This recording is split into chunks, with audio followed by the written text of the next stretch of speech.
നടൻ സിജു വിൽസനെ കുറിച്ച് സംവിധായകൻ വിനയം പറഞ്ഞ വാക്കുകളാണ് ഇപ്പോൾ ചർച്ചയാകുന്നത്. 19-ാം നൂറ്റാണ്ടിന്റെ വിജയത്തിന് ശേഷം അതിനൊത്ത കഥാപാത്രങ്ങൾ സിജു വിൽസനെ തേടിയെത്താത്തതിൽ വിഷമമുണ്ടെന്നാണ് സംവിധായകൻ വിനയം പറയുന്നത്. ചിത്രത്തിനുണ്ടായ വലിയ വിജയത്തിന് ശേഷം സിജു മലയാളത്തിന്റെ പുതിയ ആക്ഷൻ ഹീറോയായി മാറുമെന്ന് വിചാരിച്ചിരുന്നെന്നും എന്നാൽ അതുണ്ടായില്ല എന്നും വിനയൻ പറയുകയുണ്ടായി.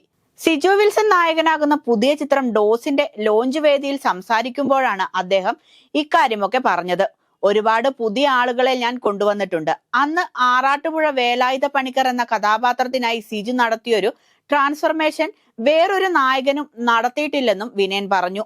ആ സിനിമയും കഥാപാത്രവും വലിയ ചർച്ചയാവുകയും വലിയ വിജയമാവുകയും ചെയ്തപ്പോൾ ഞാൻ വിചാരിച്ചത് സിജുവിനെ ഇനി നമുക്കൊന്നും കിട്ടത്തില്ല, കയ്യിൽ നിന്ന് പോയെന്നും ഭയങ്കര ആക്ഷൻ ഹീറോയായി മലയാളത്തിലേക്ക് മാറുമെന്നുമായിരുന്നു.